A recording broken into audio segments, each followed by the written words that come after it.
Okay, let's check.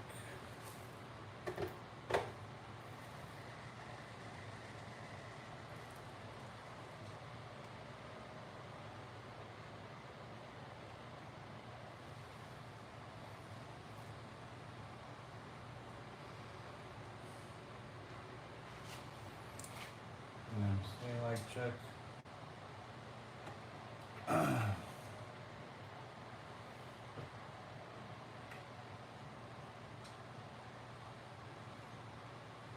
Okay, let's see how we're doing.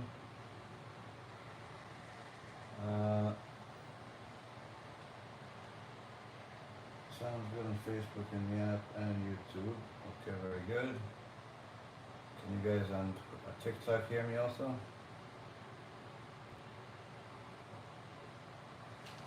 Sound like comment if you could hear me. Sounds good? Alright, very good.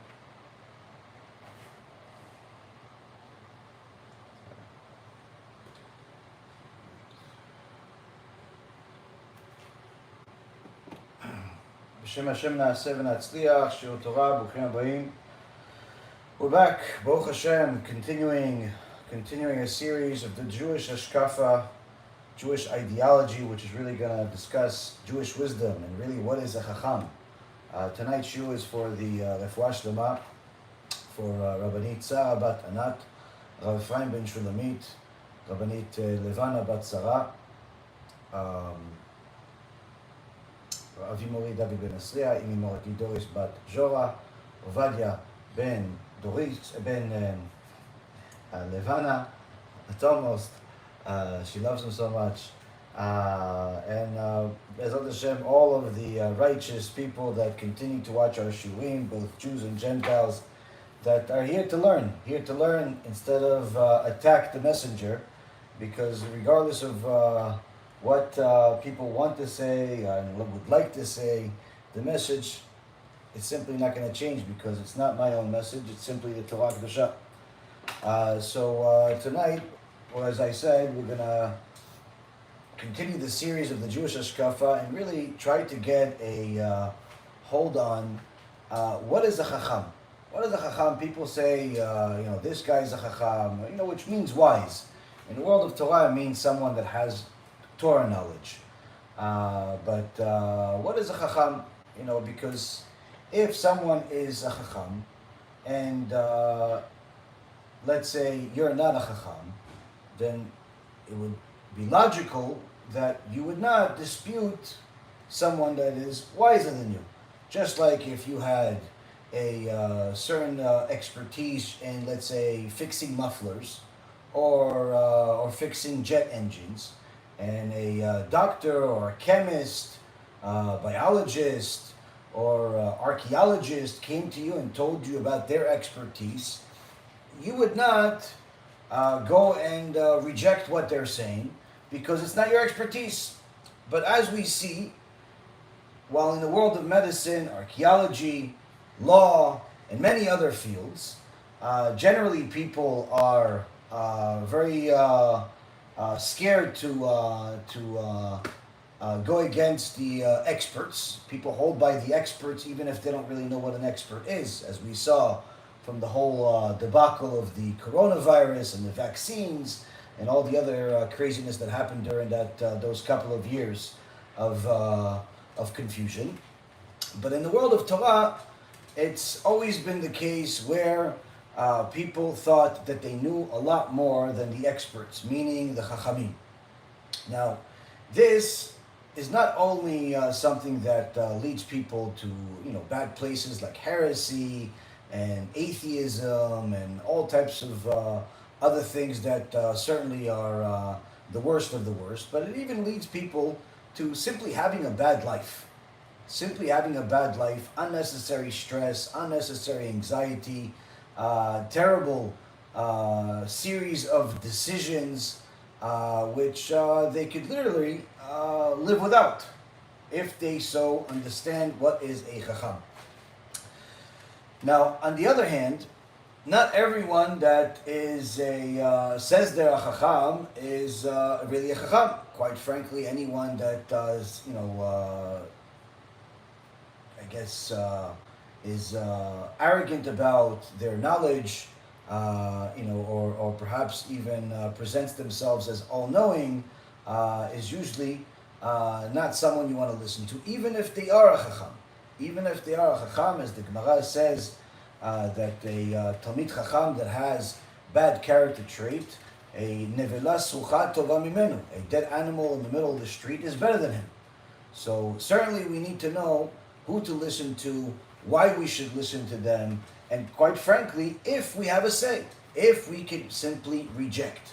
Now, the next question we have to also answer is that only, let's say for example, you agree that when it comes to Torah advice and you want to know how to do a mitzvah, how to dip your utensils in the mikveh, when to dip them, if you should dip them, the dairy spoon touched some meat, or the meat spoon was dipped in a bunch of milk, and perhaps, you should throw it out, maybe you should burn it, maybe you should dip it in hot water, what do? So you ask the chacham, the chicken you just bought has a questionable kashrut on it, the meat that you bought is not, is glat, but is not chalak, and you're Sephardi, so you figure, okay, so this I asked the chacham, and they are going to know.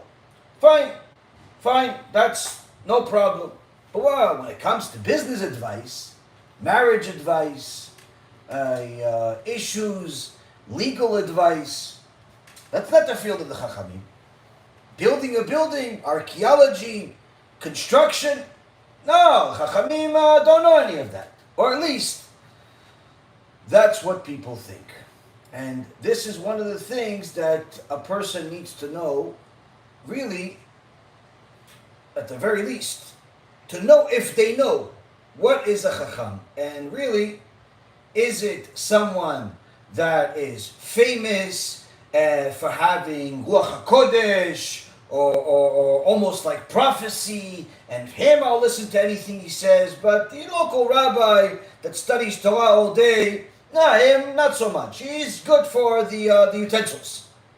Which one do I listen to? Which one do I don't listen to? Why do I need to even know all of this? Because once I know what is a chacham, then I will know how to address certain issues that are pertinent in our lives today. And I'll give you just, sometimes we make a lecture, and Baruch Hashem, we see the comments, everybody likes it, thank you very much, you changed my life, you're fantastic. I don't really learn much from there, because I see that people like it, fantastic, good, I'm happy that people like it, I'm happy that people are inspired, but I don't learn anything new from there. If you like it, it's not me anyway, it's the Torah. Usually I learn from the people who don't like it. Why? I either know whether it's effective because they don't like it without really giving a reason, or a valid reason. Just simply saying, no, I don't believe this. That's not a valid reason. Or, so I know it's obviously effective. On the other hand, someone will say something that from there I learn, I missed the point. I missed the point. I either did not explain myself well enough, or perhaps maybe they made the mistake and they didn't listen, but we missed each other. The message did not get delivered to the recipient. And from there I learn. So I tell you, since last week, we made a lecture about converts, and a famous statement in the Gemara that's mentioned multiple times, one of them being in the Gemara in Masechet Nida. It's also mentioned in several other places. But the statement is that converts are like a skin disease to Am Yisrael. Now, of course, if you just read that comment, like one person who commented did, if you just read that title without actually watching the lecture, if you are a convert or somebody that wants to convert, you would immediately be offended. It's even more interesting that no convert actually said anything like that. Who said something like that? A Jew that was born a Jew and never had to convert. He said, I think this shiur is going to offend people. It's going to offend the convert. Now, obviously, if you actually watch the lecture, you'd realize that there's nothing offensive about it. This is a statement in the Gemara. If you're offended by a statement in the Gemara, you do not believe in Judaism. You believe in something else. Why? There's no room for being offended in the Gemara. There's no room for being offended by the Torah. Torah is the word of God. He said it, that means it's right. You think otherwise, you're wrong. That's simple.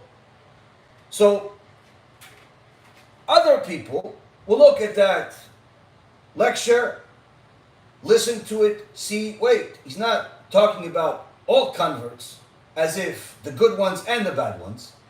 He's not talking about just the good, he's talking about a specific statement that is saying the good ones are a skin disease because they are making the Jew that's not doing as good as he should as far as the servitude of Hashem, he's making him feel bad. So that's a good thing. That's a compliment for the convert.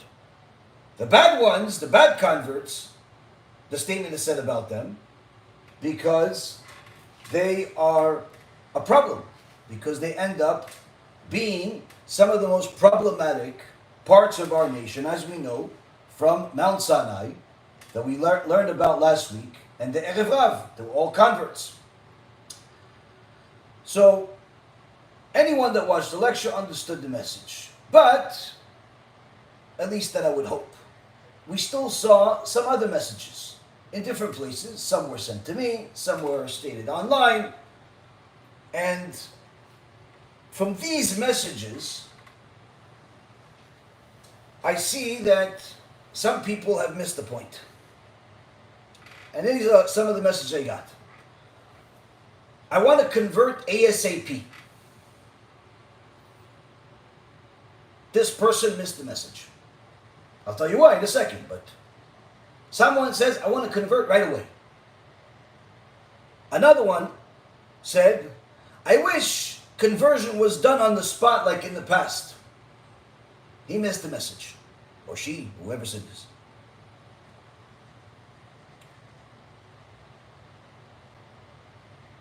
Another one said, because I want to convert so much, but I'm not ready yet for different reasons, the local people here, the rabbis apparently of wherever this person lives, have decided to call me Ger Shenit Gayel instead of a Noahide.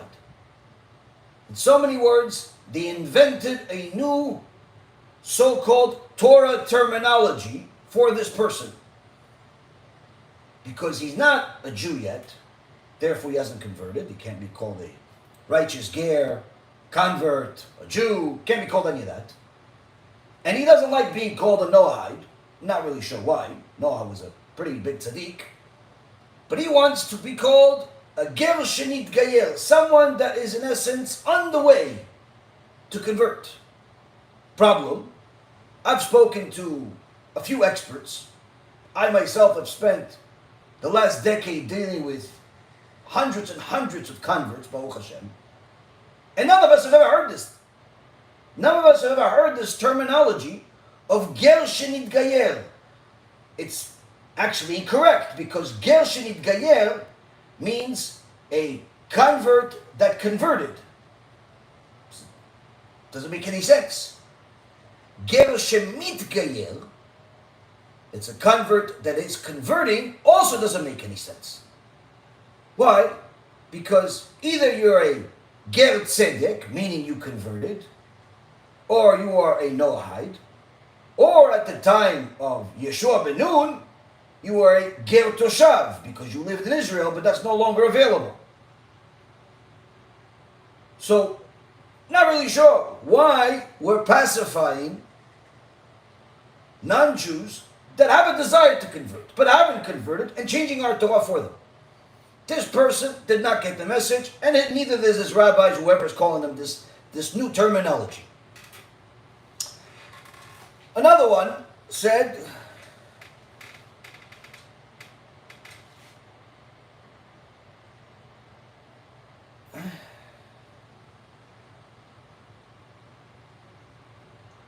I disagree with the rabbi and don't want to learn from anyone. Oh, don't want to learn from him anymore. This is a person that disagreed, not with me, with somebody else actually. But it is very much applicable to this, because I'm sure somebody disagreed with what I said at some point, if not that lecture, something else. And what happens is that people, they can learn with somebody for a year, 2 years, 5 years, 10 years.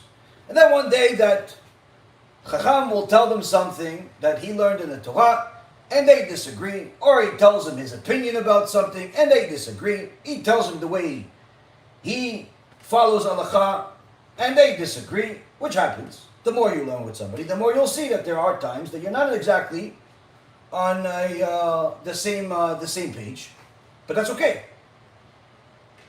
But no, people say, no, he disagrees with me. It's so obvious to me that he's wrong, I don't want to learn with him anymore. Is that right? Is that wrong? There are times that's right, there are times that's wrong. Generally speaking, it's more often that it's wrong than it's right. And we'll talk about that. Last but not least, was a completely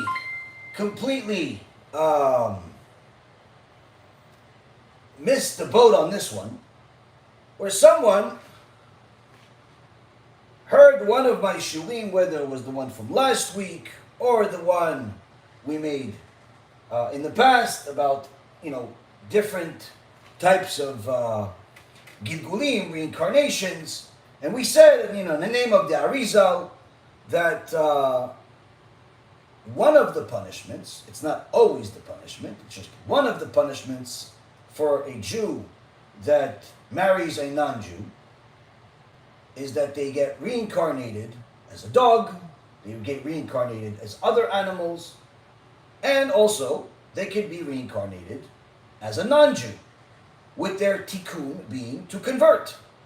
Meaning, it's not always this, it's not always that, it could be a combination thereof, but needless to say, this is one of the punishments, this is part of the tikkunim.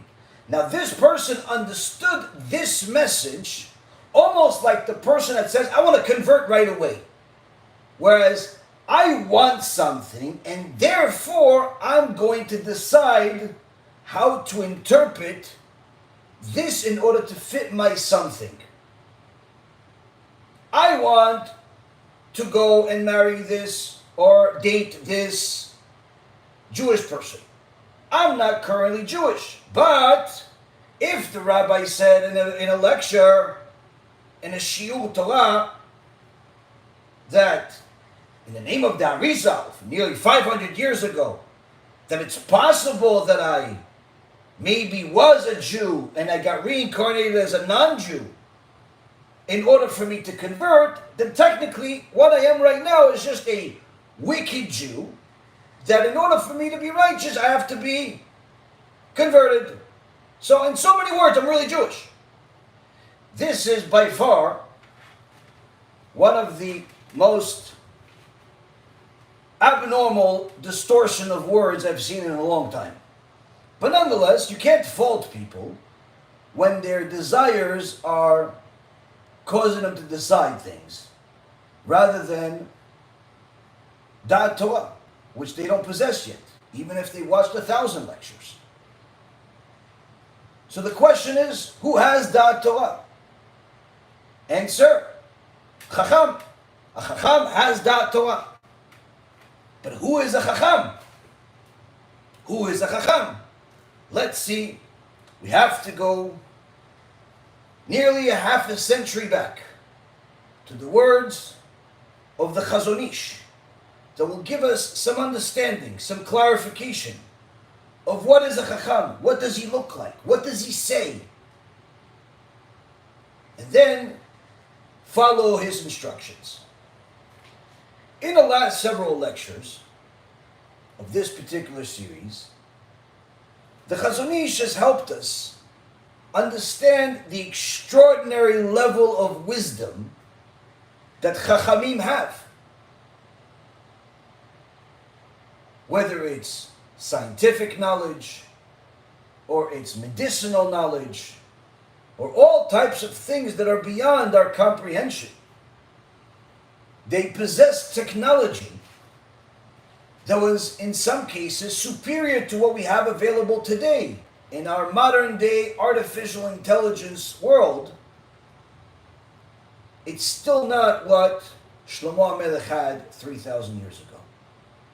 And Shlomo was known and noted as the wisest of all men. The Gemara says in Masechet Megillah, all men, but not including Moshe, because Moshe is not, in essence, considered like any other man, aside from being the prophet of all prophets. He was also, in essence, considered as if he was half angel, half man. But this does not minimize the wisdom of Shlomo, as we will discuss. Aside from the book of medicines that he wrote, and all of the wonderful things that he did, we're going to learn a little more about him. Other things that Shlomo HaMelech says, because if he was a Chacham, we want to learn from him. Says the Chazon Ish, in Sefer Melachim, the book of Kings 1, chapter 5, verse 10, it says, and the wisdom of Shlomo was greater than the wisdom of all of the sons of the East, and all of the wisdom of Egypt. And in verse number 13, in the same chapter, it says, and he, meaning Shlomo HaMelech, spoke of the trees, from the cedar that was in the Lebanon to the moss growing on the wall. And he spoke of the animals, and of the birds, and of the reptiles, and of the fishes. Rashi, from 900 years ago, explains what this all means. Shlomo HaMelech knew the healing qualities of each one of the trees, each one of the animals, the birds, the reptiles. He knew their healing qualities. And that certain trees were good for certain types of buildings.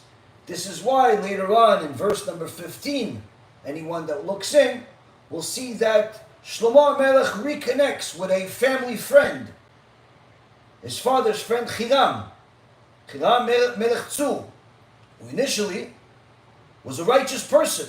Chachamim say that he lived over 1,000 years. He was the friend of Yehuda. Yehuda, that was the son of Yaakov. And he was still alive here. He was friends of David HaMelech, and he became friends with Shlomo.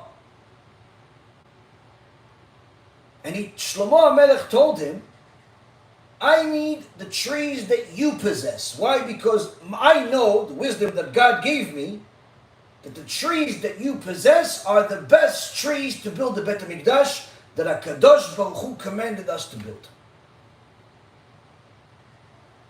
I'll give you any price you want, and they made a very big deal. Shlomo HaMelech turned Hiram into richer than rich. The billionaires of the world today would literally look like poor people next to what Hiram had. He had a city of gold, where everything was gold. Obnoxious wealth, which unfortunately hurt him in the end. But at this point, Hiram was righteous, and Hiram was very happy to deliver this, and this was a multi-year deal. Shlomo HaMelech knew about these trees.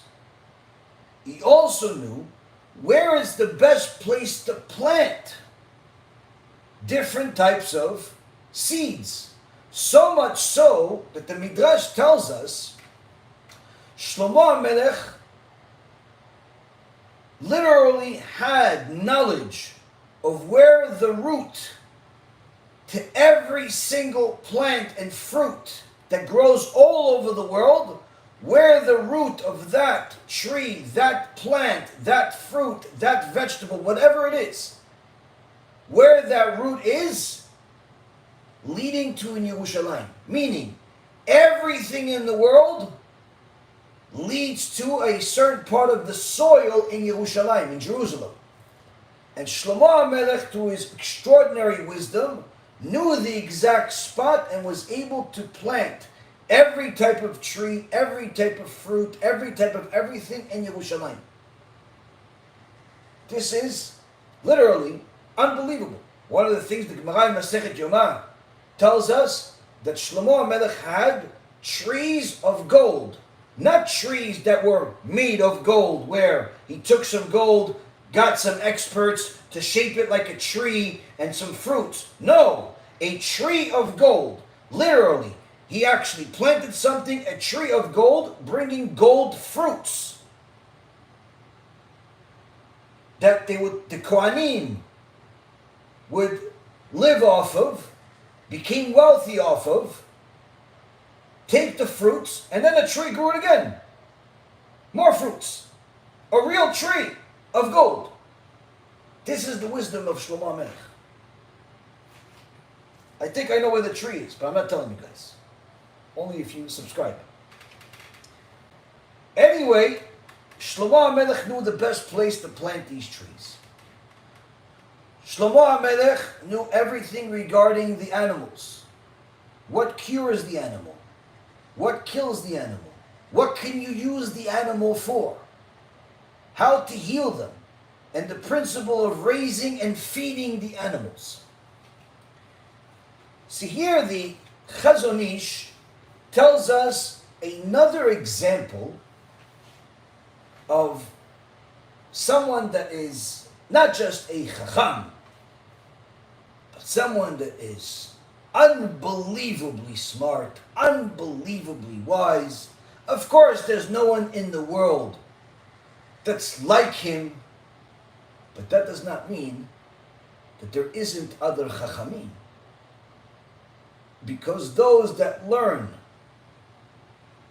from and like the chacham can ultimately become a chacham. Now, it's important for a person to first know what is a chacham in order to know what it entails. What it entails. Now first, we have to go and follow the directions of the Chazon Ish. He gave us some statements, we're impressed, but he left us some footsteps. He left us a map. He gave us some verses. Those verses will teach us more. The first one that he brings is in Sefer Melachim. Sefer Melachim, Book of Kings 1, chapter 5, verse number 10. It starts really at verse number 9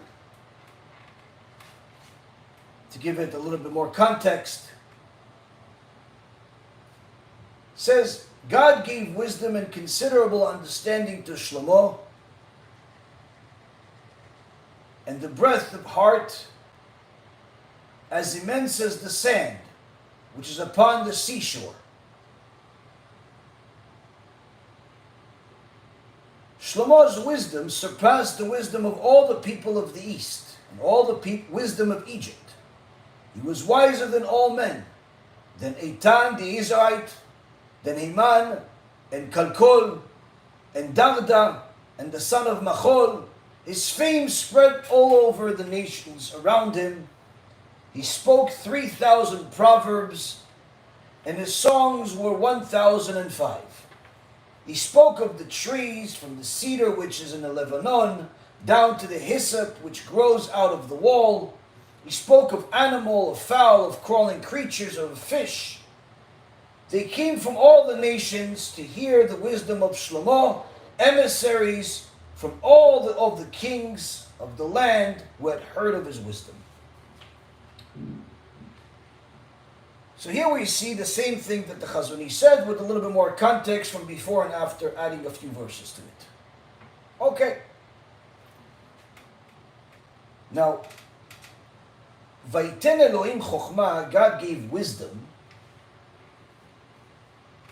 means, the Malbim explains it, that wisdom is referring not just to knowledge that you study from books, knowledge that you study from experience, expertise, but rather this wisdom is referring to Shlomo HaMelech's ability to choose between conflicting character traits, where he knew that it's humble to be wise,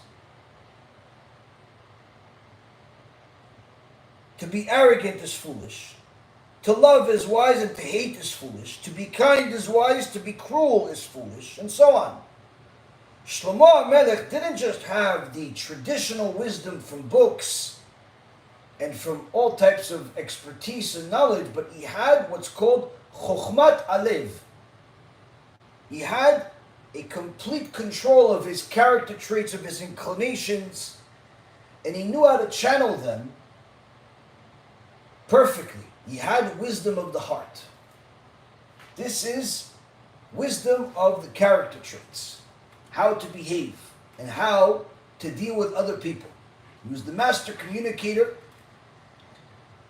and he knew exactly how to deal with everyone. But he was also given Binah.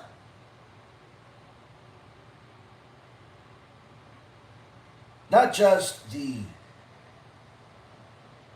Chokhmat Alev, but he also had extraordinary branches of knowledge, and the Tvunah that he had was his ability to assimilate and utilize the entire corpus of knowledge and understanding that he had in order to draw conclusions from things that seemed unrelated.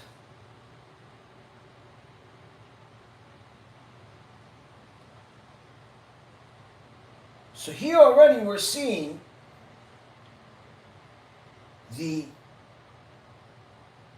mental behavior of a Chacham is not just giving you information that they read in a book, but rather, first and foremost, knowing how to deal with different people that are under different circumstances, and also knowing how to deal with every circumstance, not just based on the basic black and white, what's in front of you in the book, but rather being able to connect what seems to be unrelated points in order to conclude something. A good example of that is brought up by Rabbeinu Yonah. Rabbeinu Yonah, one of the family members of the Ramban, wrote Sha'arei Tshuva about 700 years ago. One of the most important Mussar Sfarim that exist in the world. And he has a perfect example of something that seems unrelated. And he says in the third gate, section number 80, there's a law in the Torah, in the book of Vayikra, Leviticus, chapter 18, verse number 6, where it says, Ish ish el kol she'er besaro lo tikrevu. No man may come close to any of his close relatives to uncover her nakedness. All physical closeness is forbidden, such as touching the hands of a married woman, even though it's referring to close relatives. This is our Chachamim are explaining that this is referring to any married woman, even if she's not your close relative. How do they know this? It's forbidden. Any physical closeness is forbidden, such as touching the hands of a married woman to uncover her nakedness, means to explain that such physical closeness leads to illicit relations. Now, if you were to ask, where else in the verses of the Torah, the Psukim, do we find that the Torah actually instituted a precautionary measure that could justify saying that this verse 2 prohibits one's hand from touching another's as a precautionary measure against sin? In so many words, where'd you guys get this from? The verse says, no man should come close to any of his close relatives to uncover her nakedness. Okay, don't go to your sister, mother, and so on. Fine. But you, the Chachamim, you're saying don't go to any married woman, get close to her. Any woman that's forbidden to you, be close to her. Oh, it didn't say that in the verses. Where'd you guys get this from? Are you guys inventing things? The rabbis, rabbinical Judaism. Right? That's people that don't know what a chacham is. Says Rabbeinu Yonah, 700 years ago, clear as day, says we learn Torah from Torah. We learn Torah from Torah. HaKadosh Baruch Hu can't spell out every single thing that Avraham Avinu did from the moment that he was born until he was 3 years old, until he was 4 years old, until he was 10 years old, until he was 30 years old, 100 years old. Couldn't do that. Why? Because the Sefer of Torah would be 1,000,000 books, and not just the life of Avraham. HaKadosh Baruch Hu could not do every single detail of every single mitzvah, because why? Every mitzvah would be countless books. So we learn Torah from the Torah. How do we know we can do this? Because one of the things that we got at Mount Sinai is the oral Torah. And the most extraordinary part of the oral Torah was the rules of the Torah. How to interpret the Torah. And therefore the Chachamim that are using these hermeneutical rules are saying to us, we learn Torah from Torah. You see that the verse says, don't go to your relative to do bad things, to do forbidden things. Chachamim see, no. This doesn't mean just relatives. It means every married woman. It means someone that is you're forbidden to be with. And this is from the Torah, not rabbinic. Where do you see this? Rabbeinu Yonah says, there's a verse on the mitzvah of Nazir. Where's the mitzvah of Nazir? Sefer Bamidbar, chapter 6, verse number 1 until verse number 21. Bamidbar is Numbers in English. And that's the mitzvah of Nazir. And over there, says Rabbeinu Yonah, we find that the primary concern of one's that's a Nazir is that he's not allowed to drink wine and forget the law and be led astray by a spirit of wantonness. As such, the Torah forbids him from anything that is produced by grapevine, from the seeds to the skin. all of this is done as a precautionary measure from him drinking wine. And therefore our sages commented similarly in the Midrash Shmot Rabbah chapter 16, section 2. In so many words, where do we learn that this verse is not only referring to a married woman that is your relative, but rather any married woman? Very simple. The Nazir, he's not allowed to drink wine. That's one of the things, the conditions of being a Nazir. Also not allowed to cut his hair, not allowed to go to a funeral. But because this status of a Nazir is so extraordinary, and obviously he doesn't want to fail, and he's not allowed to fail, because this is a mitzvah that he took upon himself, it's a vow that he took upon himself. The Torah says not only is he not allowed to drink wine, he's not even allowed to consume anything that has connection to grapes. Can't have the peel, can't have anything that has grapes in it. Yeah, but that's not wine. Exactly. Because if you get close to this, you're only a stone throw away from drinking wine. So in order for you not to go and pretty much put yourself in a really bad situation spiritually, it's better that you stay away, and the Torah commands it. The same exact concept when it came to immorality, example that was mentioned by Rabbi Yonah. The Torah itself forbids you from the family relative, but also is to tell you that it's also referring to any married woman. One was the stated law, but it also branches out to other things. But it's the same exact Torah. So the Chacham and the Chachamim already show how they distinguish themselves in the way that they read the Torah and they learn the Torah. They're not just looking at things superficially. They're not extrapolating the meanings of the verses according to their understanding, but rather they're using specific laws that the Torah itself commands us to use in order to understand the Torah.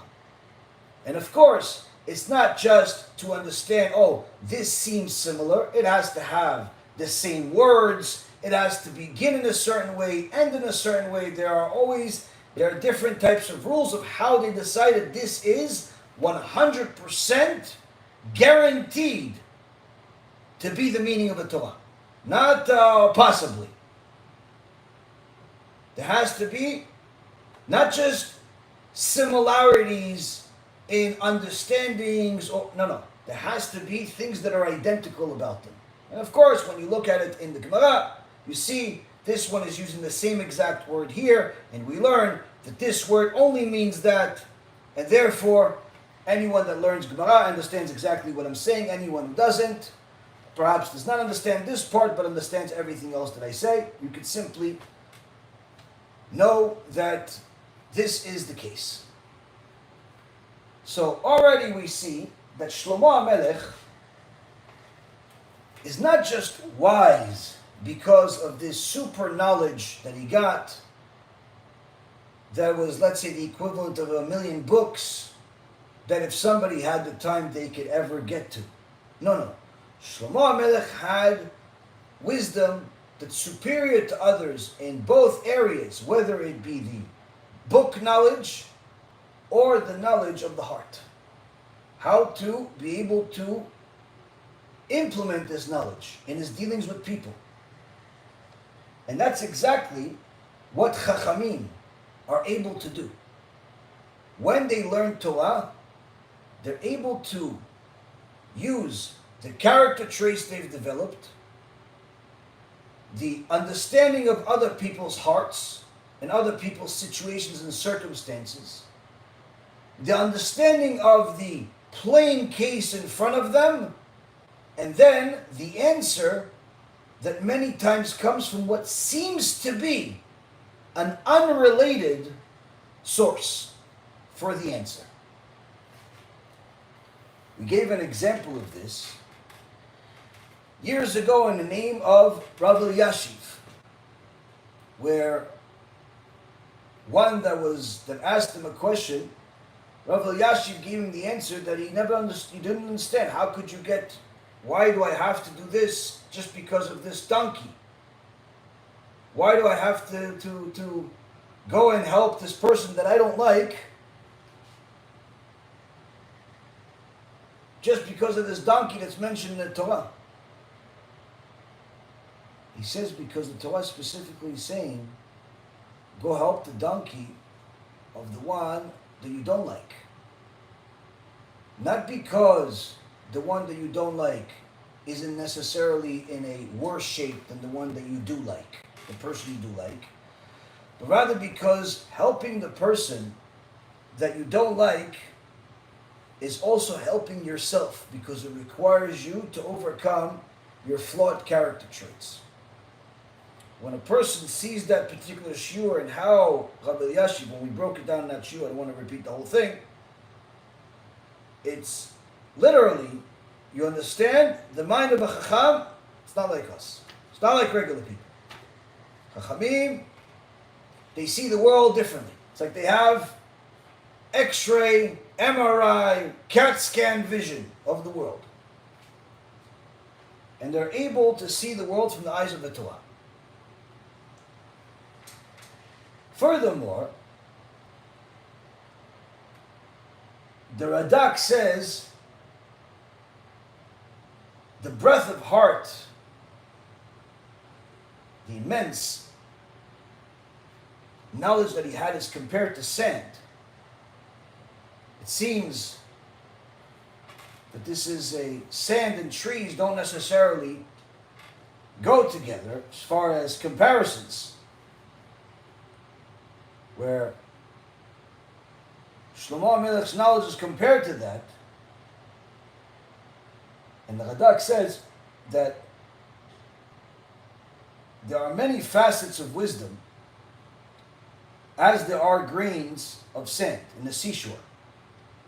And Shlomo HaMelech's fund of knowledge had so much breadth that he was expert in all of them. And just as the seashore is a boundary that prevents the ocean from flooding the land, so is Shlomo's wisdom restraining him from indulging in any desires that were opposite of the will of God.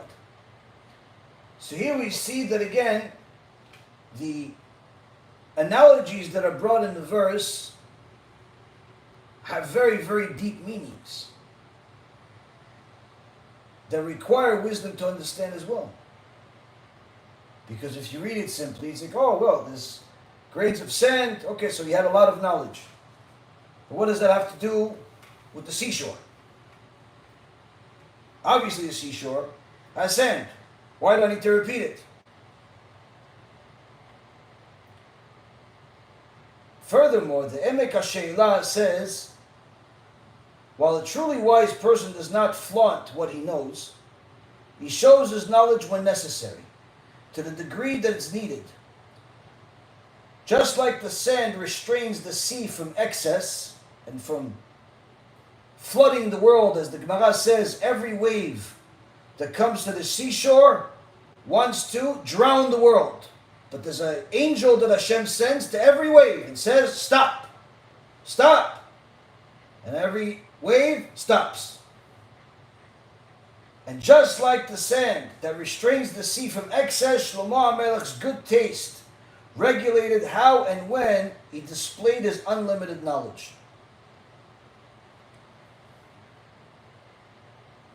Now Shlomo is being compared to Eitan the Israelite, Iman and Kalkol. Some say that these were some very righteous people among Am Yisrael that lived in the previous generation. So much so that Iman and Eitan, they were the ones that wrote Psalms number 88 and 89. Others say that it's really comparing Shlomo to Avraham, who is called here Eitan the Israelite, meaning the powerful one from the east. And Moshe Rabbeinu was called Heman, meaning Ne'eman, the trusted one. Kalkol is Yosef, meaning the provider of all. Darda is the Dora De'ah, the generation of knowledge. Machol is all of Am Yisrael, because Hashem forgave all of Am Yisrael for the golden calf sin, Mechila. Whether it's this or it's that or it's both, the point being is Shlomo HaMelech's wisdom was superior. But again, there is a certain type of wisdom. It's wisdom of Torah. No one in the world ever surpassed Moshe Rabbeinu. The Zohar Kadosh says the Rosh HaNevi'im, the head of all prophets, was Moshe Rabbeinu. Rosh HaKodesh, Rosh HaKedusha, the head of Ruach HaKodesh, was David HaMelech, Shlomo HaMelech's father. But wisdom, we have here Shlomo in comparison to all, but the Moshe. Anyway, the Torah here tells us, the book of Kings, some examples of Shlomo's wisdom, that he composed thousands of proverbs. What was the message in these proverbs? 3,000 proverbs. We don't have 3,000 proverbs from Shlomo. We only have the ones that were divinely inspired, meaning it did not come from his wisdom only, but rather divine inspiration.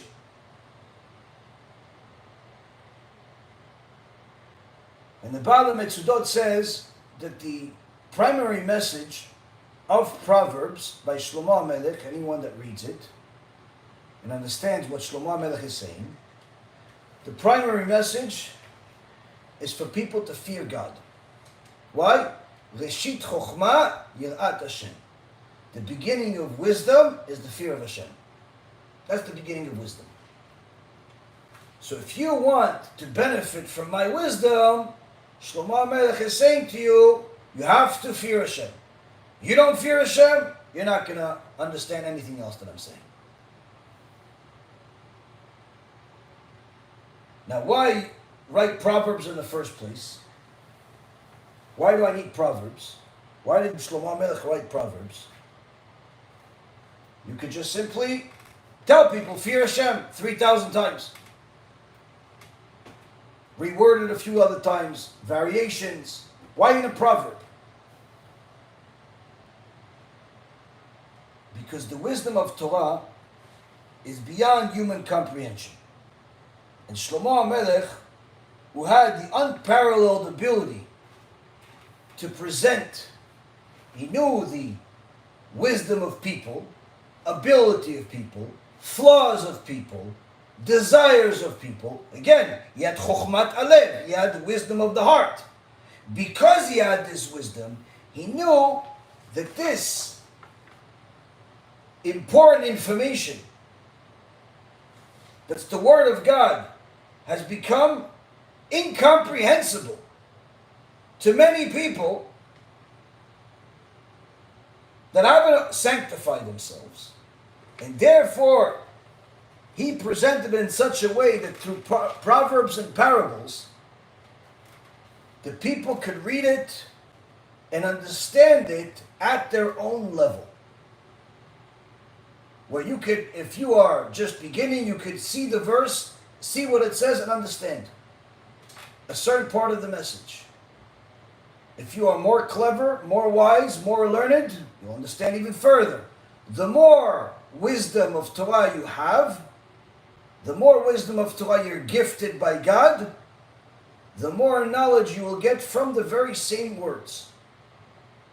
The deeper the information. Now, the Degel Machane Ephraim is telling us that a typical genius is not able to relate to children, whereas a person that's of average intelligence cannot gain any respect of the brilliant people. Why? Because he's average. Shlomo HaMelech's wisdom of the heart was able to bridge the two and teach everyone.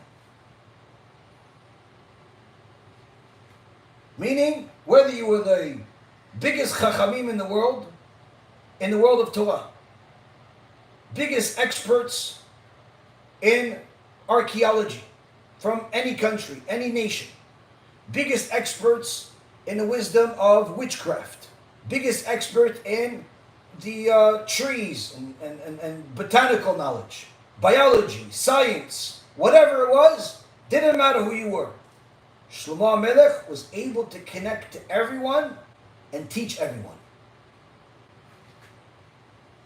And that's why it says, "Vaydaber el ala etzim," he spoke of the trees, where he instructed people about the scientific and medicinal properties of each species of flora and fauna, where he understood the underlying reasons of the Torah's laws regarding all creatures. He understood why we slaughter the cow and the chicken in order for it to be kosher, but fish we don't slaughter. He understood the depth of the law. And while all wisdom is from HaShem, and his gift of wisdom is what enabled Shlomo HaMelech to know and understand everything from the source, Shlomo's wisdom was superior even to that of angels. And that's what allowed him to understand the source of knowledge from trees and animals, witchcraft, and everything else. So here we see that while none of us are Shlomo HaMelech or even the dust under his feet, we see that the common denominator among Shlomo and his indisputable wisdom and the wise men of the Torah is that they're able to use the same exact Torah that seems related or unrelated to practical issues and bring it in such a fashion which is clear as day as this is the answer. Now, of course, we can't just leave Shlomo without seeing another example of his wisdom.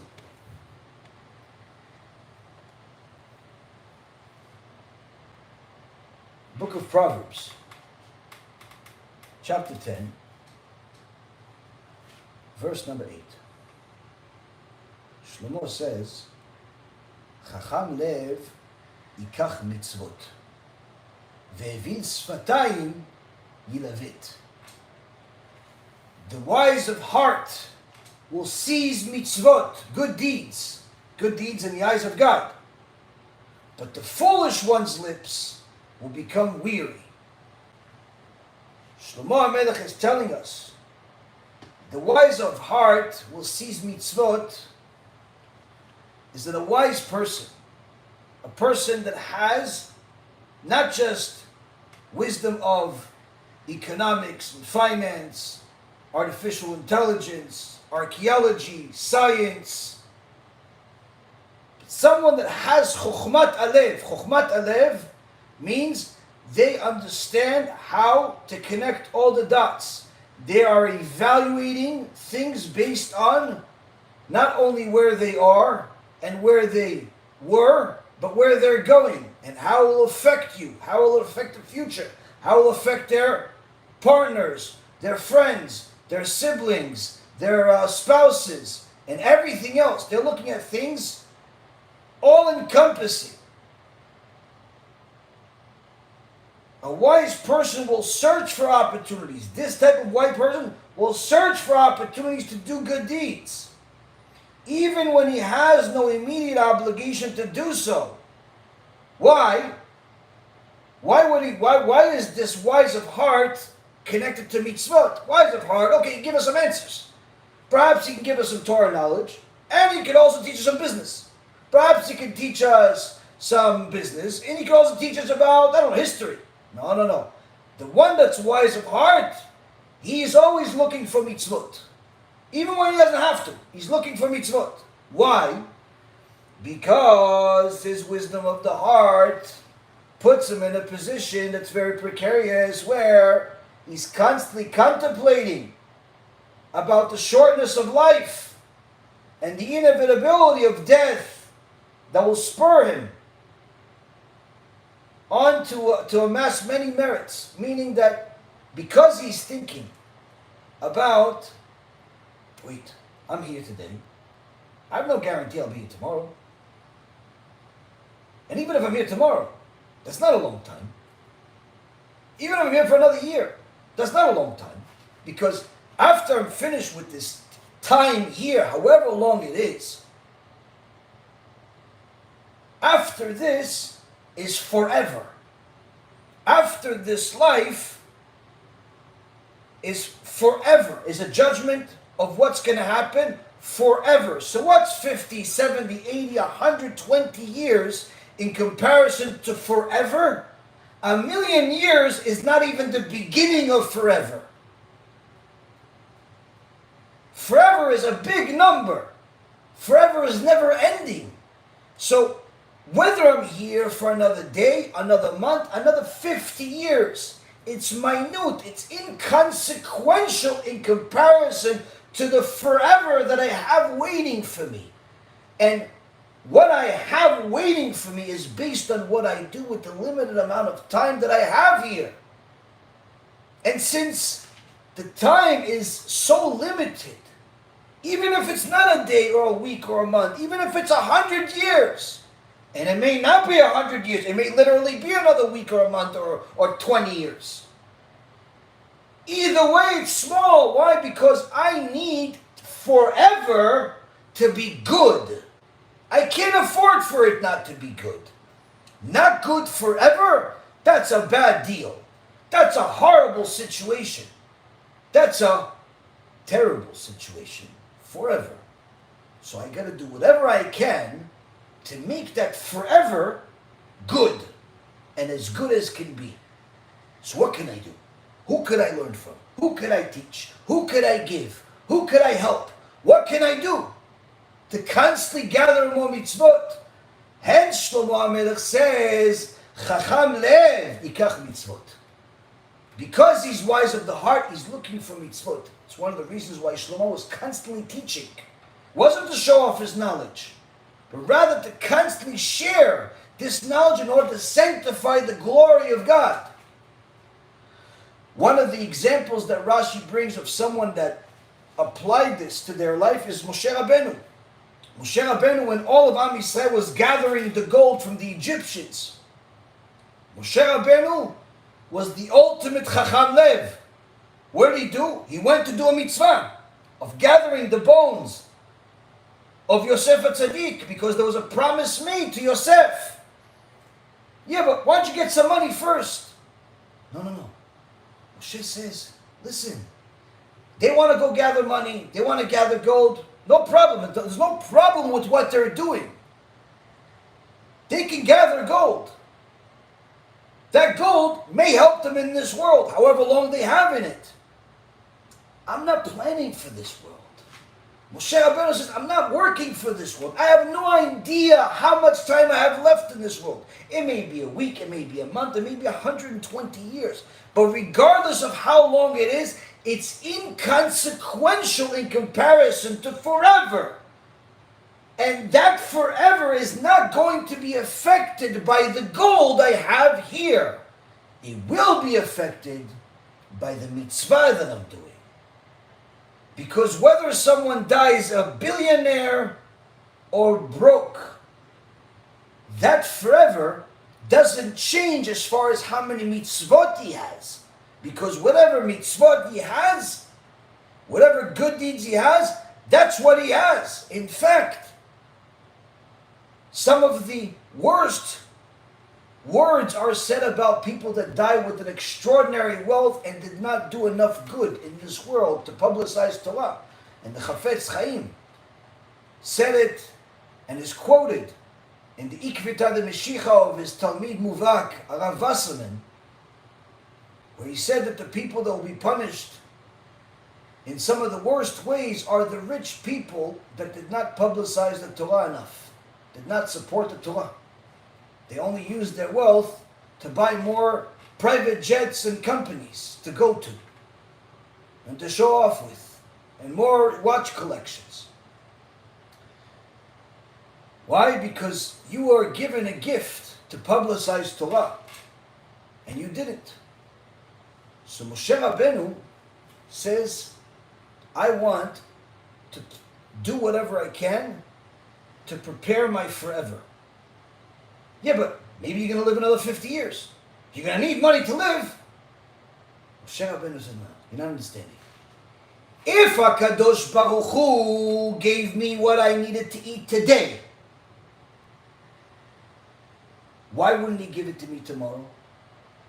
Then you're going to say, yeah, but he gave it to you, you didn't go take it. No, you don't understand it. If he gave me what to eat today, and instead of me going to go and chase and go look for more gold, I'm showing him that I'm going to go look for more mitzvot, more ways to sanctify his name, more ways to fulfill his Torah, more ways to show the world what's really important. The forever is important, not the here today is important. You think he's going to punish me by not giving me what to eat tomorrow for that? Because I went to do more mitzvot, instead of go to chase money, he's going to make me starve to death? Does that seem like a good God to you? Yeah, but there's plenty of people that know a lot of Torah and learn a lot of Torah and they're struggling. Sure, there's plenty of people that have a lot of money and they're struggling too. There's plenty of people that struggle, even being in the middle. Sometimes they have, sometimes they don't have. Everybody struggles. HaKadosh Baruch Hu gives each person the test they need, the test they deserve. But you're never going to get punished for doing the will of Hashem. Moshe Rabbeinu says, HaKadosh Baruch Hu gave me what to eat today. That's give me food so I can go serve him. How am I serving him? By collecting gold. I'm not. I'm serving myself. I don't want to serve myself. I can. I'm allowed to serve myself and go to collect gold, but I don't want to. I want to be someone that is a chacham lev, wise heart that thinks about consequences, thinks about the ultimate goal of everything, the meaning of life. And therefore, I conclude that to go to fulfill the mitzvah of gathering the bones of Yosef is much more valuable and important than to go to collect more gold. And ultimately we see that that's exactly the case, as the Kadosh Baruch Hu testified and put multiple verses in the Torah to say so. And from there we learn what is a Chacham Lev in action. Moshe Rabbeinu was a Chacham Lev. And guess what? Moshe Rabbeinu became rich in money anyway. Why? HaKadosh Baruch Hu made Moshe Rabbeinu extraordinarily wealthy. Not only was he the king, not only was he the prophet, but HaKadosh Baruch Hu gave him the bits and pieces of the 10 commandments that broke, and he was able to make a fortune out of them.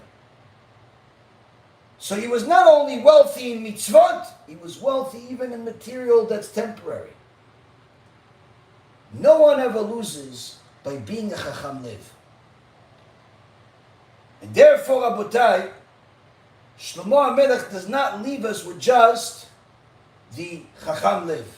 He says, who's not a Chacham Lev? Unfortunately, the majority of society can be. Why?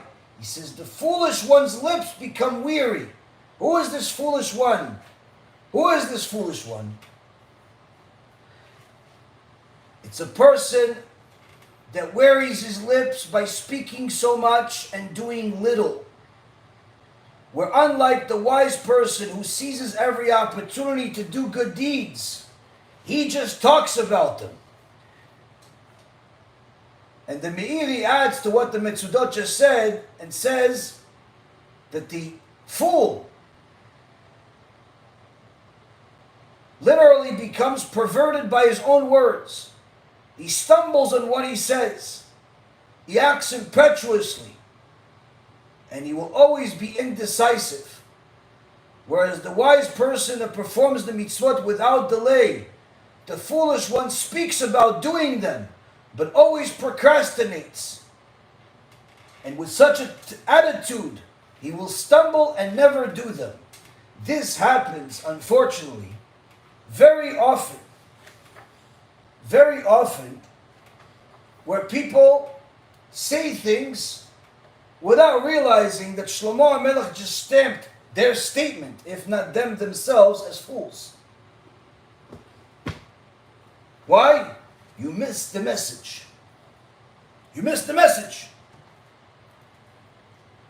Shlomo HaMelech says, focus on mitzvot. Focus on doing what's in your hands, what's within your ability. And you're saying, no, but I want to do this, but I want to do this, but I want to do this, when I can do this, when I can do this, when I can do this. You're not getting the point.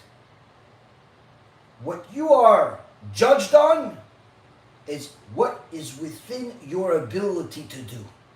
You're not judged on what's beyond your ability to do.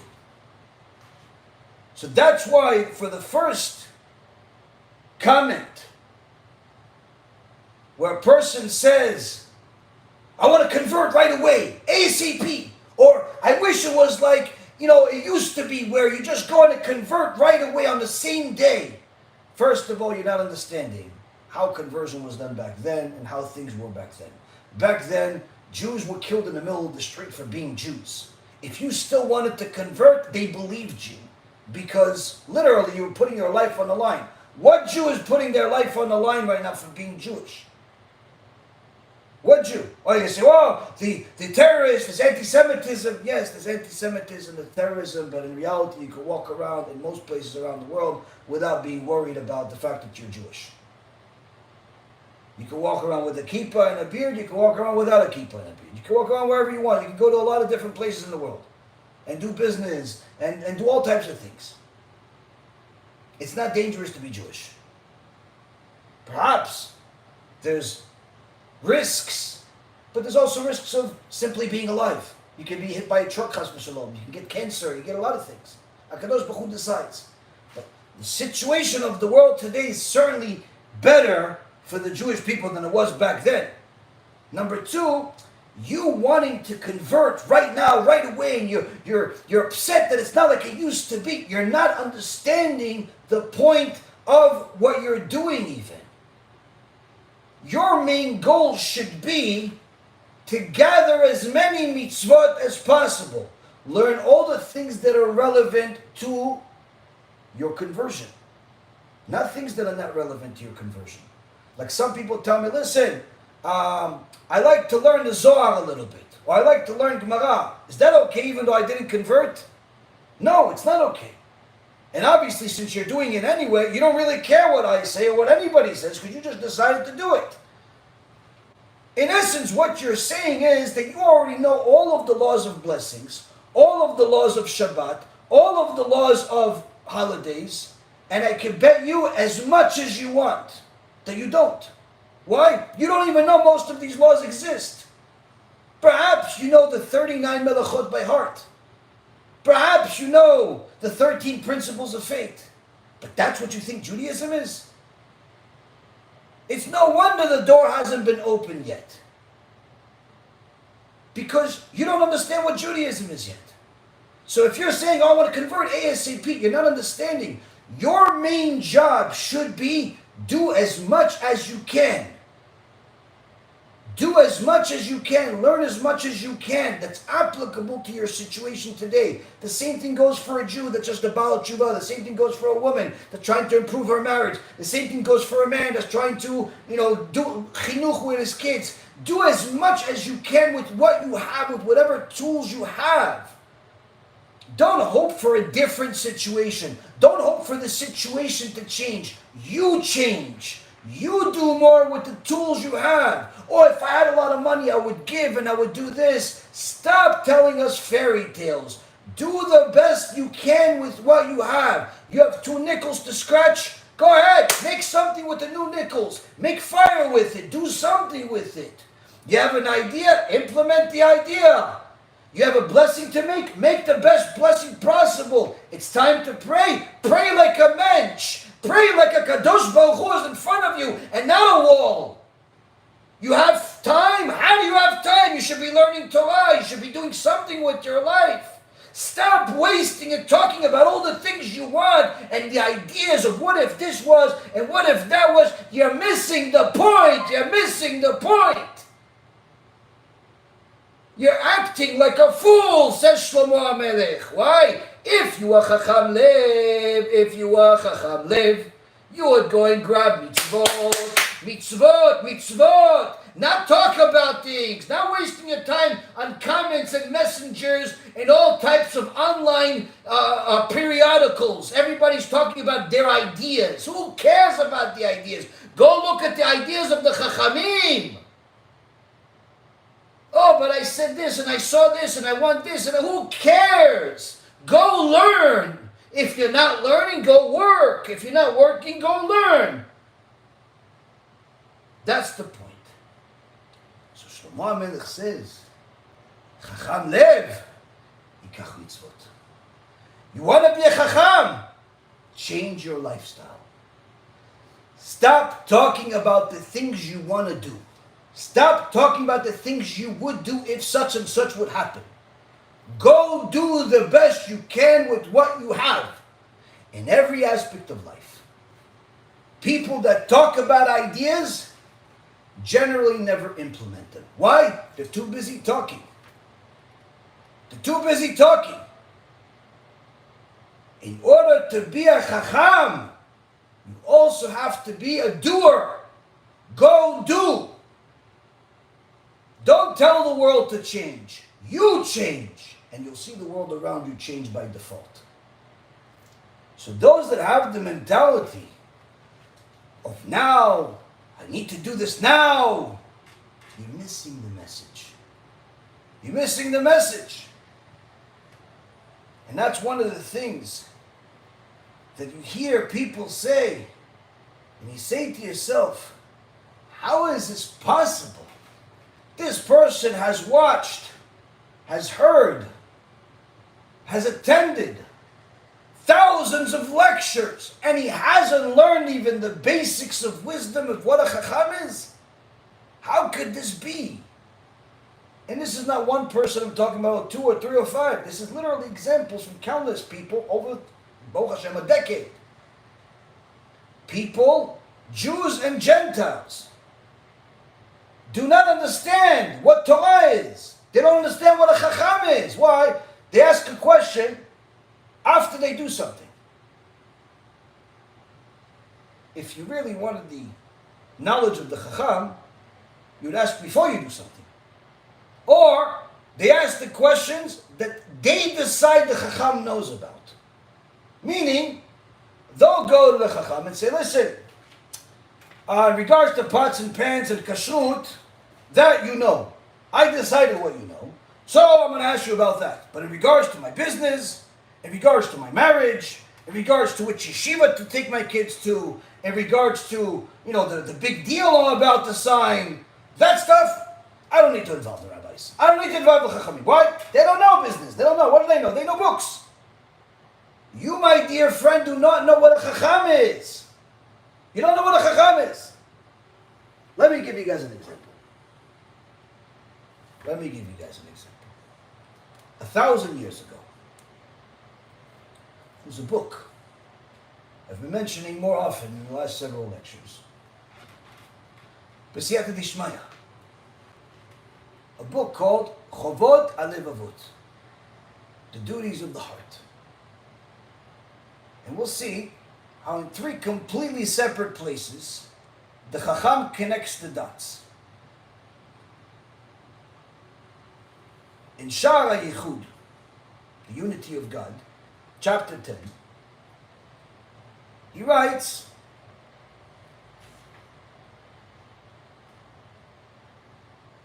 that we all agree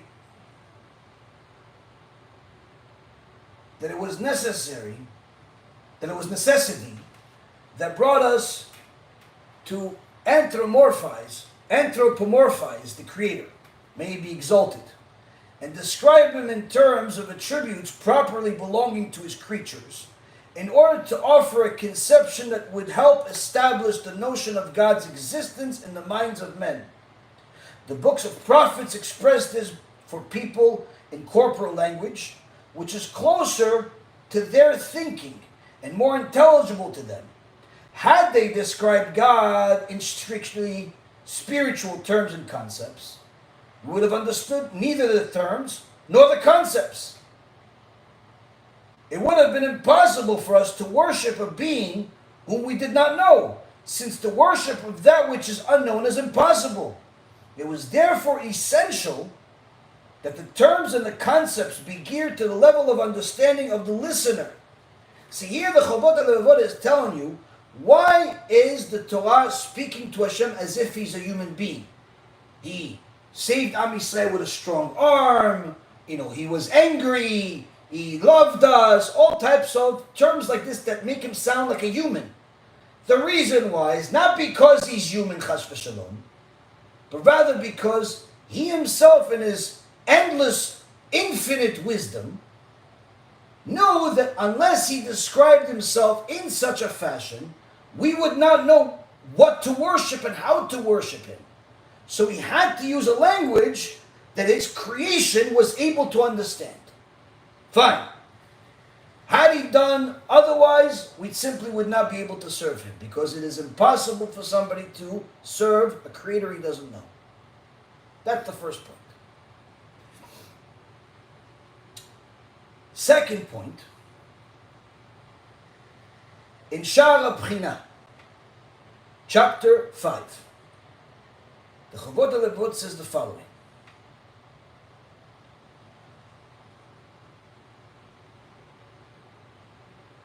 When we see any of the architectural works of the ancients, we are amazed by their ability to accomplish such feats.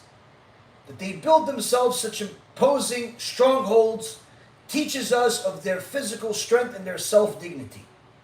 Now, if such diminutive and insignificant work, only slightly superior to our own, looms so large in our sight, how much more so should we wonder at the Creator of heaven and earth and all that is therein, who created them all, without effort or exertion, labor or fatigue, out of nothing and compelled by nothing, but only by his will and wish.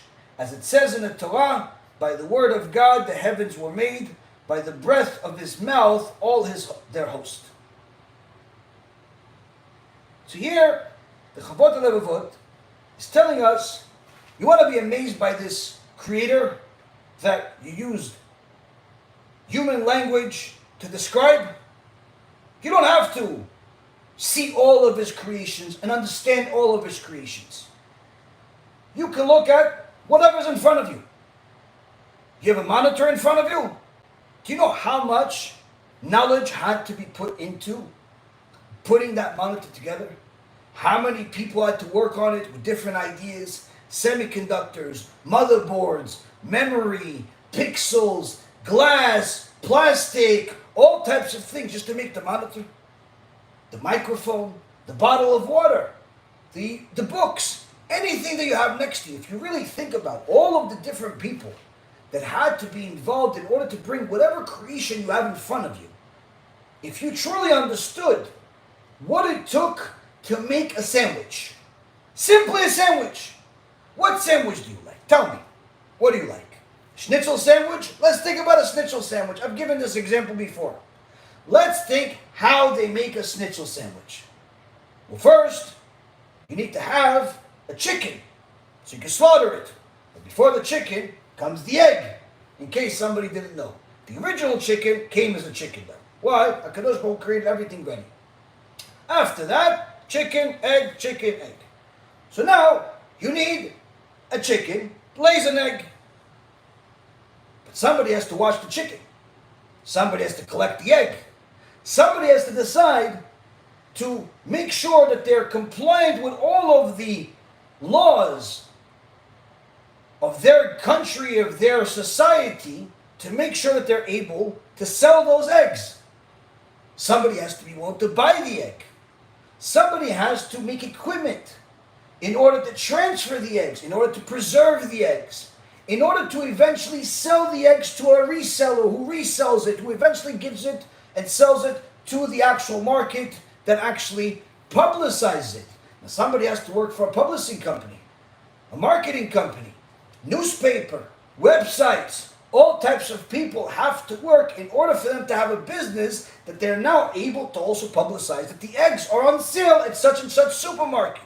Oh, the supermarket. You know how many supermarkets there are? Many. Do you know what their profit margin is? Approximately 3%. It's not a very profitable business, by the way. But needless to say, large volume and the world needs it. Point being is, these supermarkets, they sell a whole load of products. They sell the chicken egg, they sell all types of vegetables, they sell bread. Oh, you need the bread. Of course you need the bread. You need farming. You need somebody to go plant the seeds, somebody to harvest, somebody to collect, somebody to do all of these different things, then eventually turn that into the obvious materials in order to make bread instead of making something else. Now you harvest it, you waited the season, you did everything you needed to do. Now you collected it, but you don't really want to make bread. You just want to sell this whole harvest that you have. Somebody has to be willing to be in the business of just buying what you have. Now he needs to get to you. You know how he needs to get to you? He needs to go on a truck. He can't just walk to you. You're too far away. Somebody has to make a car. But they're not just going to make one car. They have to make a whole lot of cars. And to make a whole lot of cars, a lot of money. So you know how much money we need for cars? Tons and tons of money. That's why you need Wall Street. Wall Street raises money. Where does Wall Street get the money from?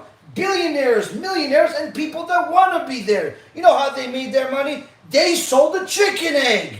They sold the tractor. They sold the car. They sold all types of things. They got some money. They saved it in the bank instead of spending it. And eventually they called Mr. Broker or hedge fund or whatever, mutual fund, and they invested the money. Oh, investing the money. You know how hard it is to invest money? How can you invest money? What do you send it in an envelope? No! You do it on a computer. How do you get a computer? You buy a computer. A company needs to decide to make computers. You know how many parts are in a computer? This computer that I have literally looks like a rocket ship. It has the motherboard, it has the memory, it has all types of chips, all types of lights. Everybody has a different manufacturer, whether it's the graphics card or it's the processor or it's all types of things. And each one of these companies has to have thousands upon thousands of employees that have to wake up early in the morning and go to work and do their job. And then somebody out of every one of those companies has to publicize this job, this end product, so it can get to the computer store, so the computer store can get to the consumers. First, to the marketing company. The consumer gets it, he buys the computer. He then buys the computer, invests into a stock. That money goes to the broker. First, he has to call him. He has to talk to him. How does he get to him? He has to get to the telephone company, AT&T, Verizon, or whoever it is in your country. But needless to say, somebody has to put the lines under the ground in order to have the phones work. But not today. That was yesterday. Today, it's satellites. They have to go to outer space just for you to make a phone call so you can call the broker, so you can make an introduction, waste about 45 minutes of your life just to make a small stock transaction and maybe buy a mutual fund. So one day you'll have some more money. Now somebody has to decide to be the broker, to be the fund manager, to be the guy. But where is he going to be? In the streets? No! He has to be in a building that has a bunch of other people. Where is he going to get the building? Someone has to build the building. Build a building. Why would you want to build a building? Because people need to go into a building. Now, how are you going to build a building? You need construction workers. Construction workers, what are they going to build? We're going to build all types of stuff. Where are you going to get the stuff? From the steel manufacturer. And all the guys that deal with all the asphalt and all the different types of materials, the stones, the sheetrock, the lighting. Oh, yeah, so many people just for a building for this one broker. No, it's not one broker. It's a bunch of brokers. And then you build a building in hopes that the brokers eventually move in. And not just the brokers for stocks and bonds, but maybe some insurance, maybe some guys that are dentists. Hopefully there's a lawyer because some of them are going to need it. And needless to say, we need some other people that do something else. Perhaps they'll be the customers. Either way, we build a building that people fill up the buildings, every suite, or at the very least 75 occupancy rate, so the building stays in business and doesn't default on the loan. Oh, the loan? Yeah, the loan. Why? You need to pay for the building. How are you going to pay for the building? You got to borrow the money. From who? From the lender. Why would anybody lend you any money? Because that's their business. They lend you the money in order for them to collect an interest on the money that they're lending you. Where are they going to get the money? From the investors. What investors? Wall Street. Again, Wall Street. We didn't start with Wall Street. We're still at the building. Exactly. It's all connected. For what? The chicken egg. The chicken egg you want to eat. The chicken egg needs so many different people just for the chicken egg. When you understand just a little bit of what I just explained, you realize literally the system we have in the world, whether you are in Russia or Ukraine, whether you are in Iraq or America, wherever you are in the world, the system we have in place is extraordinary. And it's still nothing in comparison to the mechanism that makes your eye. It's still nothing in comparison to this globe that stores all of it. It's still nothing in comparison to one ray of light that comes from the sun. It's still nothing in comparison to the most monumental of creations, the atom. And of course the parts that make the atom.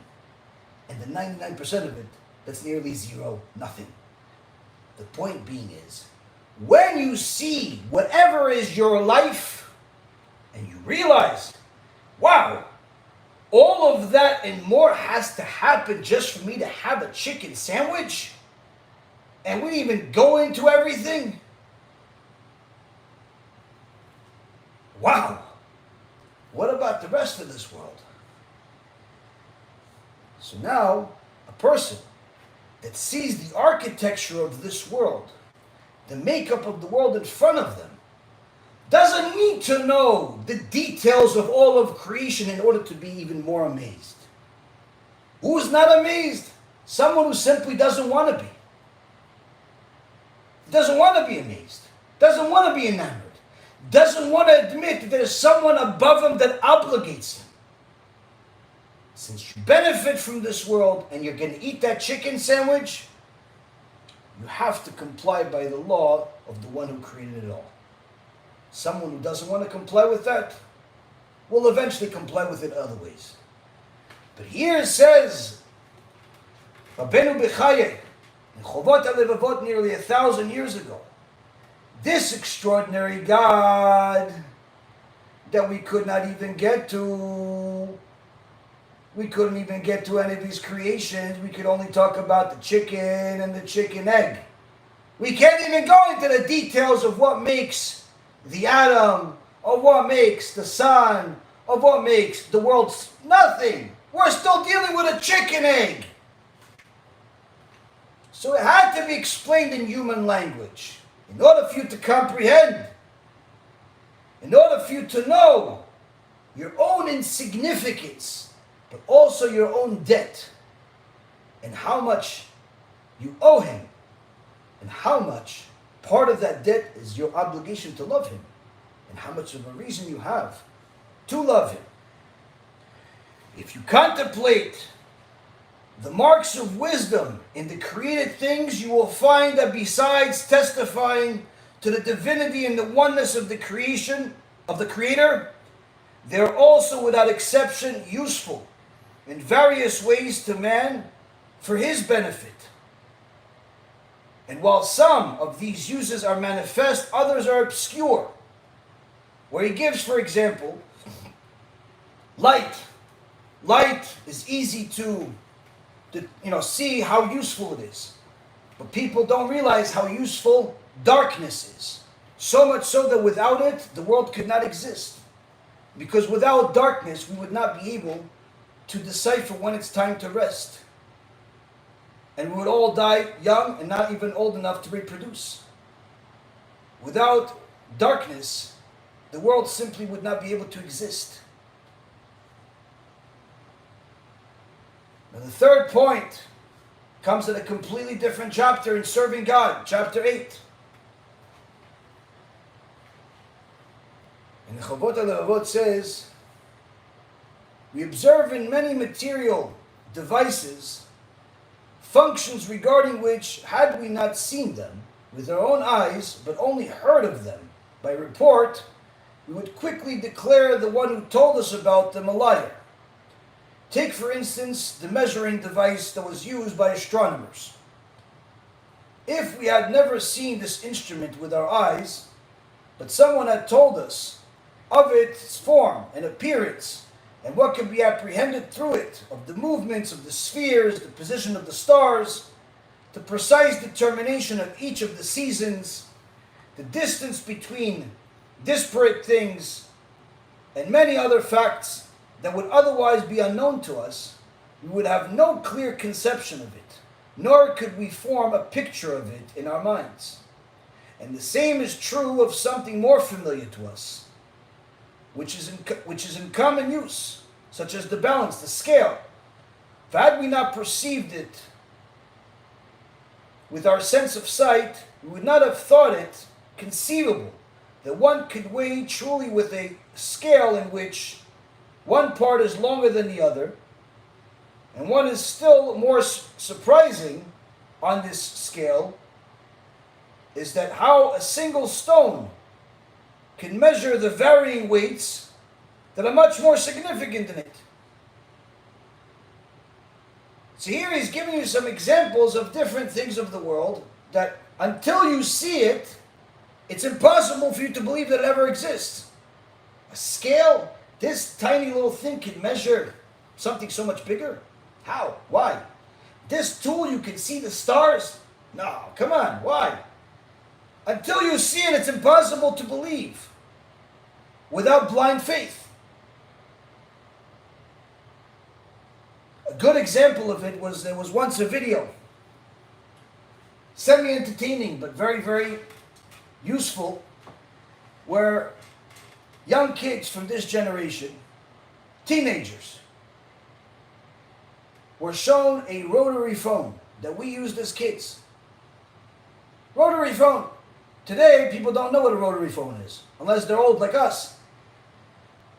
But the parents gave a rotary phone to the kids, and the kids had no idea what this is. They told them it's a phone. Like, well, how do you dial? They started pressing the circle.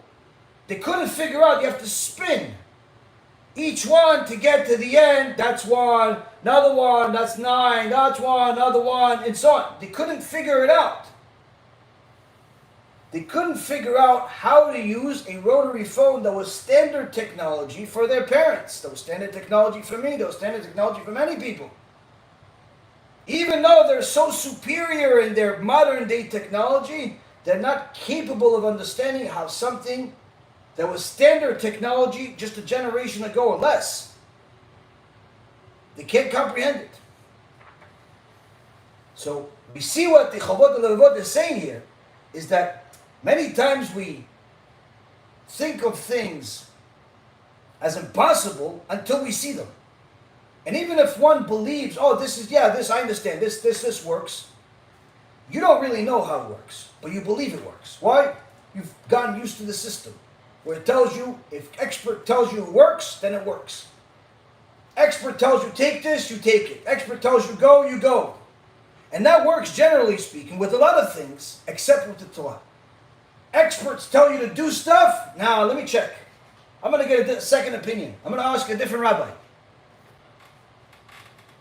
Therefore, says the Chavot Levavot, if we are ignorant of ordinary accessible things, it's not surprising that we do not understand the workings of the predetermination and justice in the exalted Creator's judgment, these being infinitely more hidden and sublime than the things mentioned above. In a similar vein, David HaMelech said, God, my heart is not haughty, my eyes are not raised high. I do not occupy myself with things too great and mysterious for me. In Psalm 131, verse 1. He followed this with a related statement on submission to God, saying, surely I have stilled and quieted my soul like a weaned child with its mother. My soul is with me like a weaned child. Here David HaMelech tells us the secret to his success in serving HaKadosh Baruch Hu. He did not understand everything. He simply believed whatever Hashem said. A person that wants to be a Chacham has to understand that there are going to be a lot of things that you're not going to understand. Not just in the Torah, in life in general. When a person asks you to invest into something, you could just do just so much research, but you're truly not going to understand until you get your hands dirty and get it working. A person asks you, let's get married, you're not going to know how it's going to work out until you're actually in it. Everything in life, there's an element of trust, there's an element of faith in it, there's an element of risk. And people are willing to take that risk when it comes to everything except God. Except God. They say, no, I love God, I trust God. If you trust God, that means you have to trust His messengers. And if you don't trust the messengers, that means that you think you know more than the messengers. And that makes God a liar. Why? Because He said that He'll never leave us without the messengers. He'll never leave us with people that are not going to tell you what is the Torah. The Torah cannot live without Chachamim. The Torah cannot live without the Chachamim. One of the extraordinary examples that we saw is about the Jews that lived through communism. When some of these extraordinary tzaddikim from America and Israel, mainly America, went to Russia during its communist days to go and see what they can do to help the Jewish people that were forbidden from practicing Judaism. They arrived at a place where literally Jews did not know how to practice Judaism, even if they wanted. There was some tzaddikim inside Russia, despite the terrorism of the government and the communism, that wanted Judaism.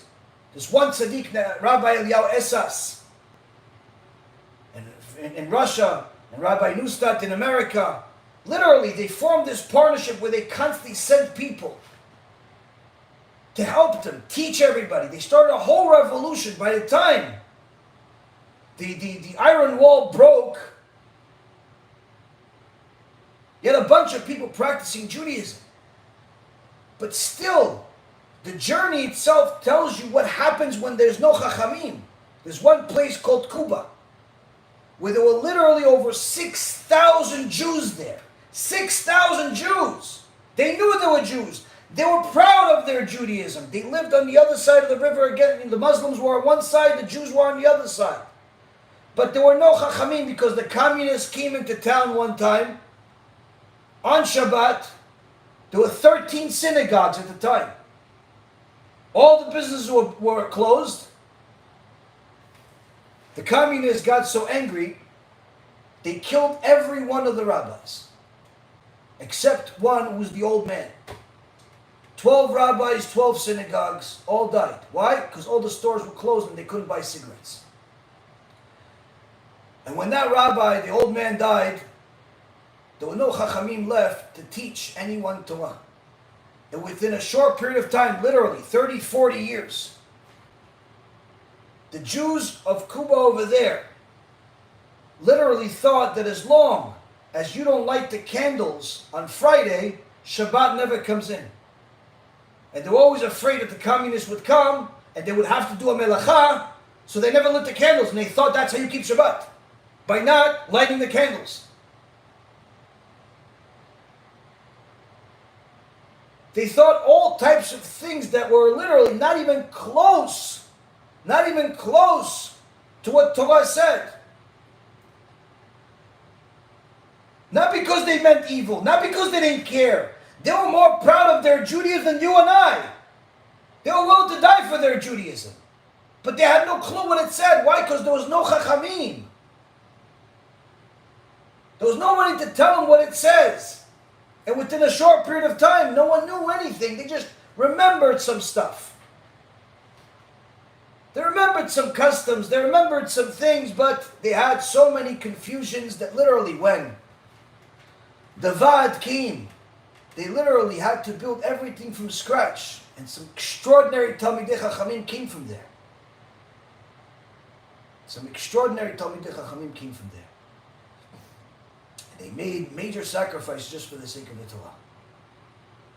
So you see, Rabotai Karim, HaKadosh Baruch Hu says to us, we have rules in the Torah.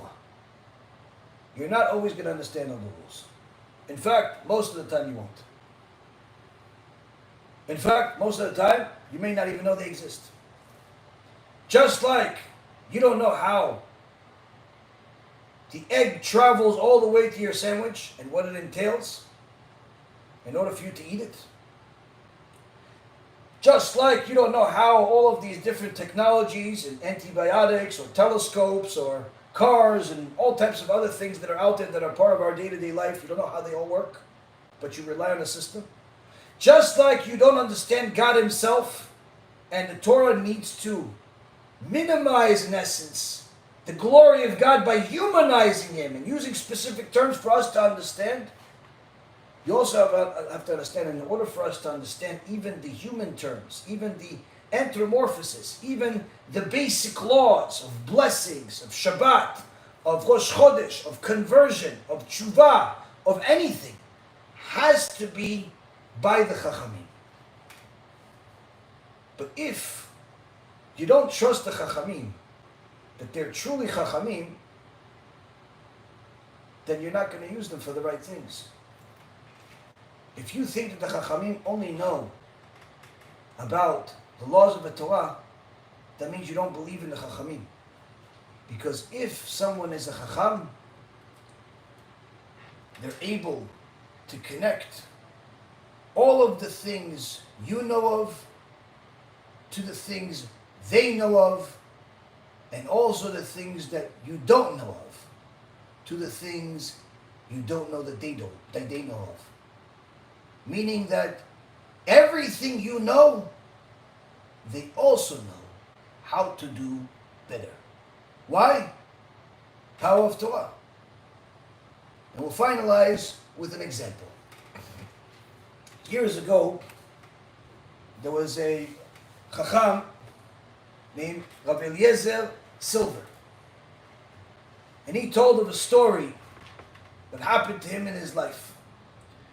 When he was a young man, he went to go visit, he was a Bachur, learning, Talmid Chacham, and he went to visit Rav Gozinski.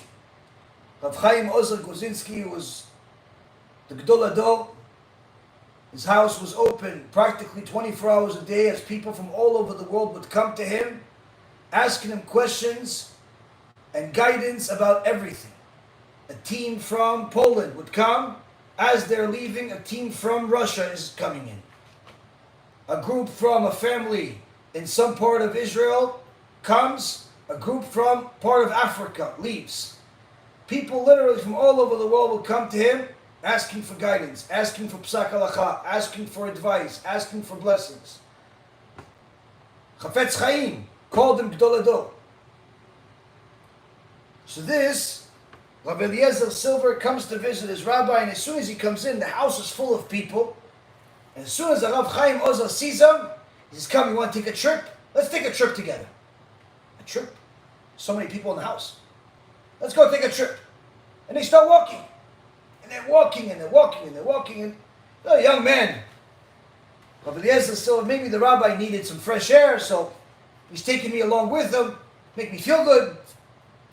They keep walking and walking, and they're going into the woods. Woods? Why is the rabbi taking me to the woods? The rabbi needs special air that's coming from the trees. Like, why are we in the woods? As they're going into the woods, and they're walking literally into the woods, Rav Chaim Ozer points at one direction, and he says to Rav Eliezer, you see that? Beautiful mushroom over there, purple? He said, yeah. He goes, it's beautiful, right? Yeah, really beautiful, yeah. He's like, not sure. Why is the rabbi telling me about learning about mushrooms right now? Am I going to become a chef? Why is the rabbi telling me about mushrooms? He doesn't ask. It's in his mind. He says, it's beautiful, right? But you can't eat it. It's poisonous. Ah, okay. Thank you for the shiur Torah on the mushroom. You see that tree over there? See those leaves? Those leaves? They're edible. You can eat them. The leaves you can eat, mushrooms you can't. Okay, noted. That tree over there, it's got these little fruits. You can also eat them. You can also eat those. Keeps walking. Rav Silver is confused as can be. As Rav Chaim Ozer points at different things, over there, those leaves, you can eat them. That fruit, dangerous, poisonous. That one is. All he stops, because you have a notepad. Because write down everything I'm saying, and also draw pictures of the leaves. Because Rabbi, I don't really need a lesson about plants. And write down everything I say, as if he didn't say anything. He just said, write down everything I said. Gdol Adol is telling you, your rabbi is telling you to do something. You write it down. You're not really sure why he's teaching you botany. Why you're now drawing little pictures of leaves. Why he's telling you this will kill you, this will... What do you need to know all this for? The rabbi says, I do. He says, for hours we're in the woods. Hours. How does the Gdol Adol have this kind of time? How does he have this kind of time? There are hundreds of people waiting in the house to see him. He's with me, Baruch Hashem, but not sure what's going on. He says, after a few hours, we finished, we reviewed the woods, have all types of insights, everything edible, everything poisonous. We go back. We part ways. I'm as confused as can be why the rabbi just taught me all of this. Some years passed, Rav Chaim Ozer died, went to Gan Eden. Rav Silver, on the other hand, went to the Holocaust. In the Holocaust, they were killing people by the hundreds. They were torturing people. They were starving people. Rav Silver was one in a small group that escaped the camp and went into the woods. Now they couldn't go too far away because they'll hit another camp. They couldn't go back because they'll get killed. How do you survive in the woods? He says, those lessons that Rav Chaim Ozer gave me many years before are the only reason we all survived, because we knew what was edible, we knew what was poisonous, and we survived in the woods until the end of the Holocaust. We survived in the woods. How did Rav Chaim Ozer know this? Anyone who learns Masechet Kilayim will also know. But how did he know to connect this to this young man years before he needs it? That's the secret of a Chacham.